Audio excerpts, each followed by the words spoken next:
E aí, pessoal, tudo bem? Como eu prometi para vocês, a aula estava ficando um pouco extensa mesmo, e a gente foi brutalmente interrompido. Então, eu vou dar continuidade aqui sobre a parte de reuso de software. Eu já havia postado a primeira parte, que eu expliquei na última aula, e aí agora eu vou dar só continuidade. Tenta acompanhar, tomar notas, entender, e esse conteúdo a gente vai trabalhar ele mais em detalhes. Algumas coisas vocês vão perceber que eu vou passar mais rapidamente, porque é só para conhecimento mesmo. A gente precisa tomar noção disso para poder trabalhar outros tópicos. E tem um ponto que eu vou trabalhar um pouco mais, a parte de padrões de projeto, porque a gente na próxima aula já vai começar a mexer mais exatamente com isso, tá joia? Então, bons estudos. Bom, ok, então vamos lá. A gente começou na última aula, né, falando sobre o reuso de software. Eu expliquei o que é essa disciplina, quais são as abordagens mais importantes que a gente tem de reuso. Eu expliquei as vantagens que tinha do reuso, estava aqui falando dos benefícios, dos problemas relacionados à utilização da técnica, né? Nem tudo são flores, nem tudo vai funcionar assim. Falei da importância do planejamento. Esqueci de comentar que eu estou ficando gripado, então minha voz está meio estranha, peço perdão. Fatores de planejamento que devem ser levados em consideração.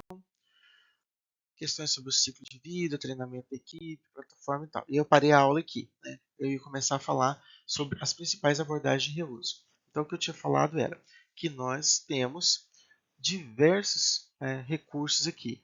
Mas esse aqui é didático, né? Só para a gente poder começar a trabalhar, porque, na verdade, hoje em dia, alguns desses recursos aqui já também em desuso. Né? Então, ninguém vai começar um sistema novo hoje e vai pegar alguns desses recursos que vai ficar mais claro para frente quando eu fizer terminar a explicação. Mas por que a gente estuda isso então, Simone? Porque nós temos centenas de milhares de sistemas legados no mercado. E você nunca sabe onde você vai estar trabalhando, que empresa você vai estar, o serviço, que tipo de tarefa vai passar. E uma hora você vai se deparar com uma coisa dessa aí. Então faz parte, né, do nosso treinamento acadêmico saber que isso existe, saber como lidar, pelo menos entender, né, como começar a abordar essas técnicas. Tá joia? Então essa é a justificativa. Então, vamos dar sequência aqui. Continuar então, inaugurar a parte 2. Ok, então, abordagem de reuso. Entre as abordagens que a gente tem, né? Padrões de arquitetura, esse aqui é um dos mais importantes, né? Nós vamos continuar falando dele. Padrões de projeto, esse vai ser, né, o que a gente vai mais estudar até o fim do curso agora. Só que a gente também tem desenvolvimento baseado em componentes, né? Frameworks de aplicação, empacotamento, sistema orientado a serviço, linha de produto, reuso por meio de software de prateleira, né, COD, sistema ERP, tem várias abordagens aqui. Então, nós vamos ver algumas. Vamos começar com padrões de projeto. Né? Então, o que são os padrões de projeto? Então, primeiro, ver o que é padrão. Né? Padrão é uma descrição do problema e a essência da solução. Simone, já vem, essa definição que não ajuda em nada. Tá, vamos quebrar isso aqui. Padrão é assim, você fez uma coisa, deu trabalho, aí chegaram num consenso e resolveram aquele problema. Então você chegou na essência da solução. Pode não ter sido, talvez, a primeira vez perfeita, mas aí você faz aquele trabalho uma segunda vez e vocês melhoram aquilo. E vocês vão criando todo um know-how ao redor daquilo, vai criando uma expertise, vai aprimorando, e chega uma hora que você beira a excelência em fazer aquilo. E na indústria, sim. Então, quando na indústria alguém resolve um problema N vezes e chega a beirar a excelência, todos os outros vão copiar aquilo. Porque vão assim, para que eu vou fazer diferente se eu tenho o mesmo problema? Né? Então, assim, o cara tem o mesmo problema. E aí é a tal da essência da solução. Né? Essa solução é meio que universal, ela serve para todo mundo. Então, vou usar essa solução. E aí isso se torna um padrão. Né? Então, nós temos padrões em tudo, todas as áreas. A gente tem padrão em engenharia, várias áreas da tecnologia. Hoje, para fazer interface, tem padrão para desenvolvimento de jogos, para desenvolvimento de jogos mobile.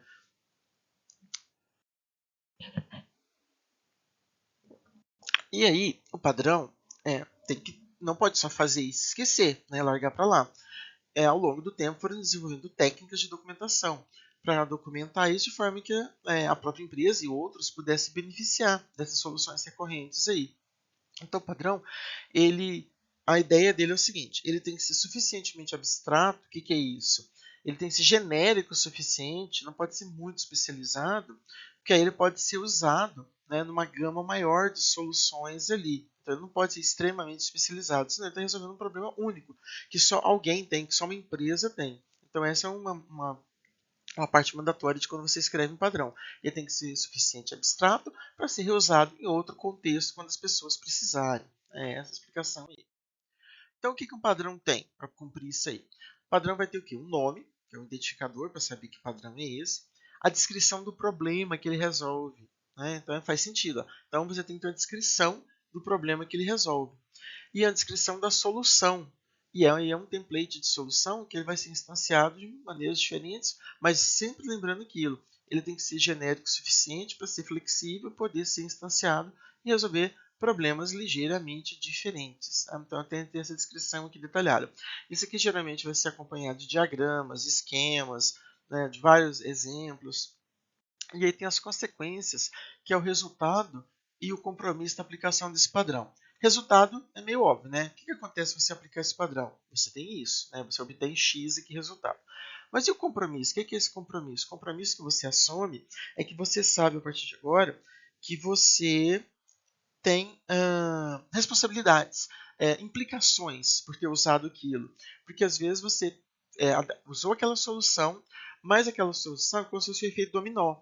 Ela vai desencadear novas consequências ali, novas responsabilidades, novos requisitos de alguma coisa. Né? E aí depende do padrão. Isso pode ser a nível de lógica, de software, de hardware, de pessoal. Né? Então você tem que ver antes. Então você simplesmente não adota um padrão. Você adota um padrão, você tem que entender a responsabilidade de adotar aquilo. Porque, por exemplo, se você adotar determinados padrões de projeto, né, de programação, você está assumindo um compromisso que você vai ter que fazer ajustes, por exemplo, no código, no sistema, na modelagem do sistema, para adequar o uso daquele padrão e, consequentemente, permitir que ele se encaixe no todo, porque você pegou uma coisa, né, externa, está aplicando aqui o conceito, então tudo vai girar em torno, né, daquela intervenção. Então você tem que fazer essa adaptação, tá bom? Vamos parar de falar. Então vamos ver aqui, ó. Então, por exemplo, um exemplo de problema. Eu tenho um sistema, dois lugares diferentes em que eu faço uso desses dados aqui, né, do assunto, né, desse banco de dados aqui, desse base de dados assunto, que tem uns valores aqui, e esses valores com o tempo eles mudam, esporadicamente eles mudam. O problema é que eu tenho que atualizar duas partes diferentes do sistema quando esses dados mudam. Como é que era feito antigamente? Muito antigamente. Alguém ia lá na mão, né? Beleza, mudou aqui, tem que atualizar aqui. Mudou aqui, tem que atualizar aqui. Isso não é muito útil, isso gera problema. E se a pessoa esquecer? E se enquanto ela está atualizando o segundo aqui, os dados já mudaram de novo e agora tem que atualizar o primeiro aqui de novo. Sempre vai estar, né, desconexas as informações, você nunca vai conseguir acompanhar. Então era meio problemático. A nível de sistema, como a gente pode, ao longo do tempo, o que eles perceberam que daria para resolver? Nós poderíamos ter um código dentro do programa lá, do nosso programa do sistema. Nós teríamos uma parte do código lá que ele ficaria observando, por isso esse nome aqui, observador 1. Ele ficaria observando essa base de dados. E sempre que essa base de dados muda, automaticamente ele vem cá e muda no front-end lá, ele muda a atualização da visualização desses dados aqui. E aí, o observador 2, a responsabilidade dele é fazer o quê? Observar os mesmos dados e automaticamente, então concorda que isso vai acontecer simultaneamente? Porque eu tenho um observador especializado para esse gráfico e tenho um observador especializado para esse outro gráfico. Quando os dados são atualizados, ambos entram em ação e fazem ao mesmo tempo ali, concomitante, né, a atualização desses dados. Isso ao longo do tempo deram um nome, é o padrão observação, o observer, é o observador. Toda vez que você tem uma parte do sistema que necessita monitoramento, porque quando o estado dela muda, causa alguma mudança no estado do sistema, você implementa o padrão observador e deixa ele especializado. Ele só faz isso. Ele só observa se alguma coisa mudou e atualiza o estado do sistema lá. É muito legal essa parte, né? É o nosso primeiro padrão que a gente está aprendendo aí, o padrão observer em inglês ou observador em português. Tá? Então, como é que vamos? Bem brevemente, tem mais coisa, tá? Mas assim, vamos começar pelo começo aqui, bem de leve aqui. Então, o padrão observer aqui, minimamente, vamos falar dele aqui. O nome dele, né, em português, observador. Qual que é a descrição do problema, então? Ele separa o objeto da sua forma de apresentação. Ó, Então, ele separa o objeto, a gente está em OO, né? Então, separa o objeto da sua forma de apresentação. Traduzindo, ele separa, né, o comportamento do objeto aqui. Então, se o objeto sofre atualizações, eu não vou fazer intervenção manual nesse aqui. Ele vai automaticamente lá ver essa atualização e ele propaga essa atualização na apresentação. Então, a gente separa os comportamentos aqui, né? O comportamento do estado do dado do objeto aqui, do atributo dele, e a apresentação dele na camada de apresentação lá. E ele faz isso automaticamente. Qual que é a consequência disso? Ele gera otimizações para melhorar a atualização da apresentação. Faz sentido, não é? A descrição da solução. Eu deixei no próximo slide aqui. Tá? Então, em UML, se nós fôssemos representar, eu não vou me demorar muito nisso aqui não, é só para vocês verem, para poder ter a informação completa, porque nós vamos ver vários padrões de projeto antes do curso acabar, tá? É o nosso próximo assunto, a partir da próxima aula. Então, a gente vai lá. Então, a gente teria lá o nosso diagrama de classe, teria o relacionamento, tributos, métodos, comportamento aqui, e aí, então a gente faria o quê? Usando o ML, nós faríamos, né, a representação aqui desse problema. Então, a primeira vez que alguém criou essa solução, né, ele criou essa solução e ele... Peraí que eu estou tomando a lei aqui do sistema aqui. Não gostei disso, tudo bem. A primeira vez que ele descreveu aquela solução, documentou, lógico, vamos fazer um gráfico. Gráfico representado com o quê? Com ML, lógico. Então, todo mundo que precisar desse mesmo comportamento no futuro, você não vai precisar modelar, pegar o ML, sair modelando as coisas. Não. Você só pega o livro, pega a referência, vai na internet e olha, como é que implementa mesmo o padrão? Observa. A primeira vez você não vai lembrar, a segunda você vai ter que dar uma olhadinha.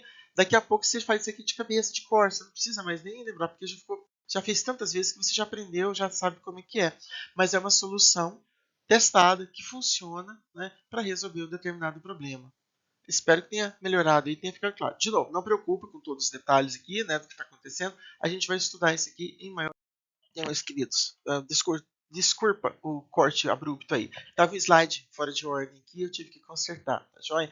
Então, assim, não preocupe, padrões de projeto, eu comecei por ele, já passei, porque nós vamos falar bastante disso. É a parte mais importante da N2 agora, tá bom? Então, na próxima aula a gente continua.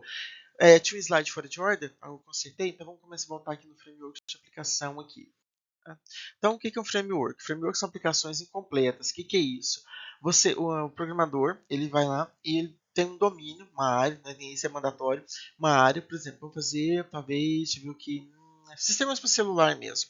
E ele cria toda uma programação ali para montar um programinha que vai fazer alguma coisa no celular ali. Então, esse programa, por que ele é incompleto? Porque ele só tem as interfaces, tá? E classes abstratas e algumas classes concretas. Então, ele faz um uso intenso de orientação a objeto. O programa ele é incompleto por isso, porque você só tem os métodos stub lá, você não tem a implementação completa de todos os métodos.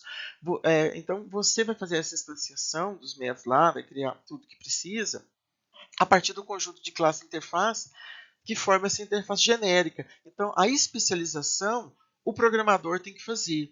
Então, já está vendo alguns problemas aí, né? É um software bem especializado, é um pouquinho difícil de estar implementando isso, tem um domínio de aplicação específico. Você faz um framework para uma área, você não consegue usar esse framework em outra área, né, que não for exatamente no mesmo domínio ali, e ainda tem uma demanda que o programador tem que saber o que está fazendo. Você tem que ter bons programadores, gente que sabe a O, que sabe o domínio, para poder utilizar aquilo ali corretamente. Mas ainda é muito usado, foi muito usado, ainda é muito usado, e tem uma aplicação muito grande. Quando bem feito, é excelente. Eu vou mostrar daqui a pouco um exemplo melhor para vocês, né? Então, ele fala que é um sistema implementado pela adição de componentes para preencher partes do projeto. O que é isso? Você tem a implementação ali, a parte mais abstrata, e quando você começa a fazer a implementação concreta de todos os métodos, tudo que você precisa ali, você vai preenchendo o resto do programa. No fim, você tem uma aplicação completa. Você não começa do zero. A ideia é essa. Então, aí o reuso está aí.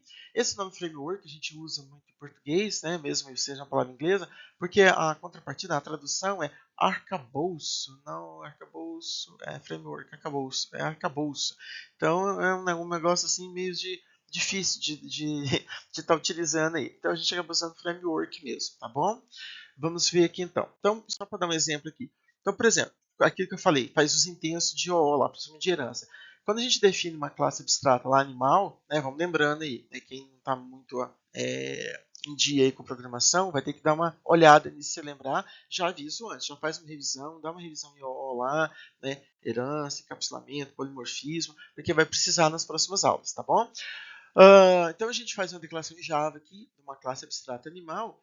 Então, o método aqui abstrato, ele não, ele tem que ser implementado na subclasse. Não dá, né, para usar ele diretamente aqui. Você não chama esse método aqui. Então, quando a gente tem lá a subclasse, por exemplo, vamos implementar uma subclasse aqui, cachorro agora. Né? Então, o cachorro ele herda lá de animal e aí ele tem um método de animal que é o makeSound. Só que qual que é o sound que o cachorro faz? Né? Então a gente especializa, a gente estende aqui, ó, o cachorro faz uau uau. Né? Então a gente implementa aqui na classe abstrata, aqui, oh, perdão, na classe concreta. Né? A gente aqui vai o método concreto aqui na classe concreta. Não, a gente não pode fazer isso lá na classe animal. O mesmo vale, por exemplo, mas se eu quiser, qual a vantagem disso então? É porque agora que eu tenho uma classe abstrata animal que faz um som, eu posso implementar qualquer animal. Eu posso fazer o gato, eu posso fazer que faz miau, eu posso fazer a galinha. Então aí dá um exemplo de herança. É essa a ideia básica do framework. Então no framework você vai fazer um método, uma classe abstrata lá com alguma funcionalidade, com alguma coisa que você precisa, um objeto lá. Vamos pegar o celular de novo. Só que toda vez que você tiver um celular diferente, você vai estender a classe, mas você vai criar um método para ela. Né? Ela herda o método, mas você especializa ele para aquele modelo de celular. Então, o celular ele faz coisas ligeiramente diferentes de acordo com o modelo. Então, essa é a ideia do framework. Você reusa, mas especializa, né, para um modelo adequado à necessidade que você tem ali. Mas é tudo no mesmo domínio ainda. Né?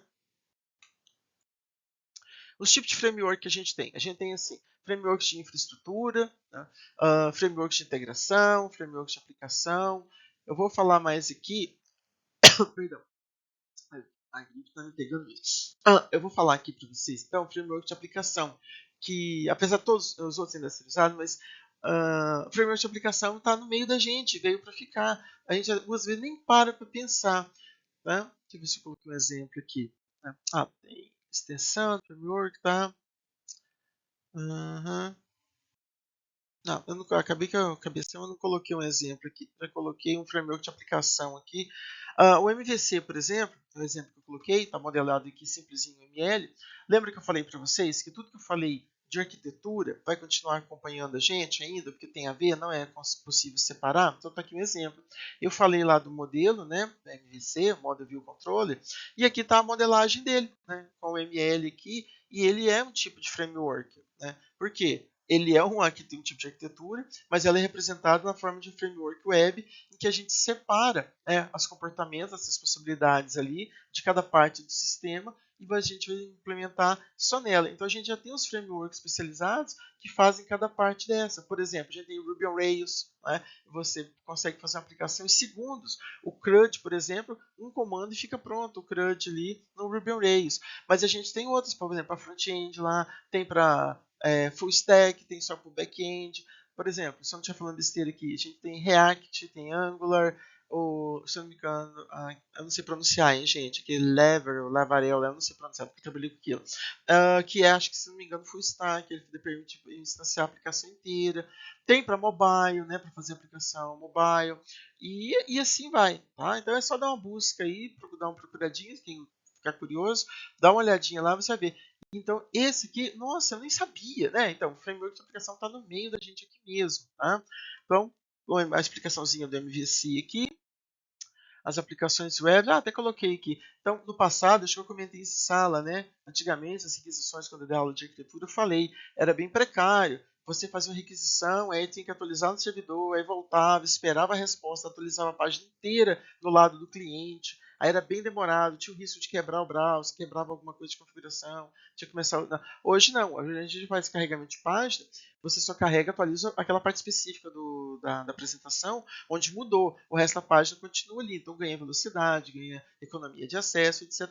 Quando começou isso, era a tecnologia lá em 2006, 2008, lá, chamava Ajax. E aí foi evoluindo, né? Foi evoluindo aí a gente tem todos esses frameworks bacanas que a gente tem hoje. Beleza, outro jeito de fazer reuso, então. com linhas de produto de software. Eu comentei lá que eu trabalhei com isso aí no mestrado. Então, vamos ver aqui. O que é uma linha de produto de software? Vamos lembrar, eu comentei. É um conjunto de aplicações que são definidas, né, e elas têm uma arquitetura comum. Lembra que eu falei que tem um core, um núcleo comum? Né, que isso são as similaridades. E ela tem uma outra parte, que são as variabilidades, que aquilo ali é o que muda de acordo com cada produto. Por isso chama linha de produto. São produtos no mesmo domínio, né? Mas, por exemplo, geladeira. Eu tenho geladeira inteligente, mas eu tenho a geladeira de 270 litros, eu tenho a de 340 e eu tenho uma de 520 lá. Então, são tudo geladeira inteligente, mas elas são produtos ligeiramente diferentes na mesma linha. Então, elas têm um core, um núcleo ali que não muda, né? Então, é a arquitetura em comum, que não muda aqui. Só um momento. Bom, eu sou cabeção e estou tomando aula aqui do PowerPoint. Vamos conseguir aqui. Então, são arquiteturas que ela tem ali a arquitetura comum, do comum, então tem as similaridades e as variabilidades. Então, a linha de produto de software, o que vai acontecer? Onde é que está o reuso? O reuso está na similaridade, em aglomerar ali para montar a arquitetura da similaridade. Porque aí você usa e reusa aquilo várias vezes no produto, e aquele que foi especializado é só implementar aquela parte, né, que é a variabilidade lá. Então, implementa a variabilidade. E aí vem todo aquele ganho que eu falei do começo, lá na aula passada. Né? Ganha tempo, segurança, você já sabe que aquilo funciona, já foi testado, economia de tempo e dinheiro, né? Vários benefícios ali. E o único cuidado que tem é o desenvolvimento, seria quase um desenvolvimento normal de software, que é implementar agora a variabilidade da linha de produto. Né? Então, tem um processo de extração da linha. Né? Então, você cria uma aplicação, cria outra aplicação no mesmo domínio. Você reusa algo da primeira aplicação na segunda. Quando você criar uma terceira aplicação, você reusa aquilo e assim por diante. Aí você começa, então, a criar o seu reuso da sua linha de produto ali. Qual que é a motivação para fazer isso? Às vezes você tem lá um produto para diferentes plataformas, mas aí você começa então, a reusar toda a parte Android, toda a parte Windows, sempre que for fazer. Né? Windows Phone, que tem que atualizar esse aqui, tá velho esse aqui. Né? Então, Linux, especialização do ambiente, funcional, processo.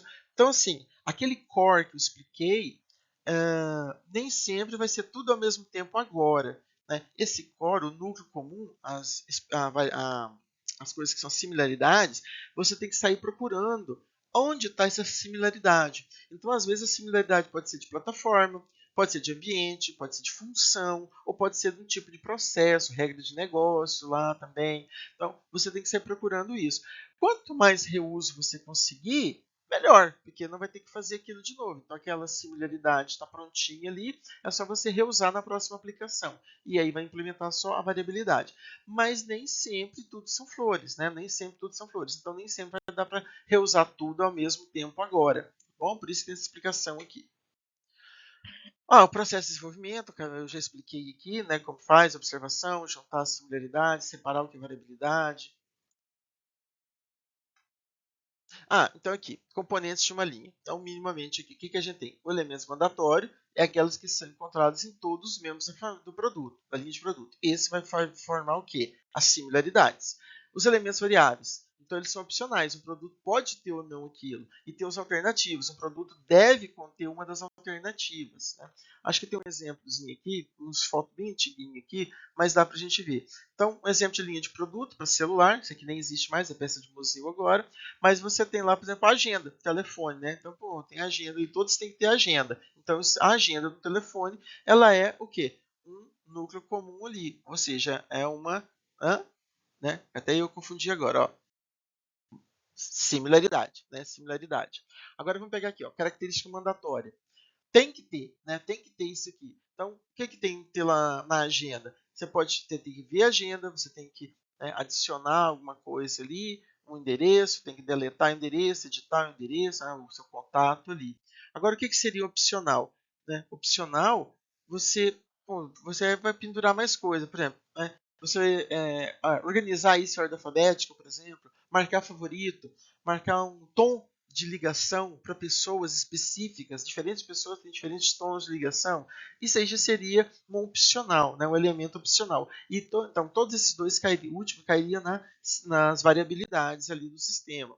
E ainda tem alternativas, né? Que assim, tá, pode pôr íconezinho, pode pôr fotinho, fazer outras coisas ali. Então, isso também cai na variabilidade. Então, qual que é a vantagem? Reduzir custo, tempo de entrega, esforço de manutenção, estimativa facilitada, porque se você já vai reusar uma parte, você já tem uma ideia do esforço, do custo, do prazo, para aquilo ficar pronto. Né? Pronto, que eu digo assim, está semi-pronto, só tem que fazer, né, a adaptação lá. Então você tem uma estimativa mais realista de quando aquilo vai ficar pronto. E um aumento da qualidade da entrega, porque já foi testada a extensão aí. A joia? Pessoal, tudo isso que eu falei aqui, né, viu que eu pulei bastante, né? Alguns eu não vou falar aqui agora, eu vou falar depois. Então, tudo que eu falei aqui, né, até agora, nesse momento, né, tá nessa parte aqui. Eu vou quebrar o vídeo para não ficar muito grande, tá joia? E aí, logo mais eu posto a segunda parte, onde eu vou falar dos demais. Esses que eu falei aqui são os principais que ainda são muito utilizados nos dias atuais. E a gente vai estudar em maiores detalhes. Eu vou voltar nele, vou voltar principalmente os padrões de projeto. Na arquitetura eu vou ter que falar também. Eu vou estar retomando isso nas próximas aulas. O próximo vídeo que eu vou postar são os outros padrões que estavam naquele diagrama lá, né, que é a bolinha de diagrama de Venn lá, mas que são menos utilizados no momento, tá bom? Então a gente se vê daqui a pouco. Tchau, tchau.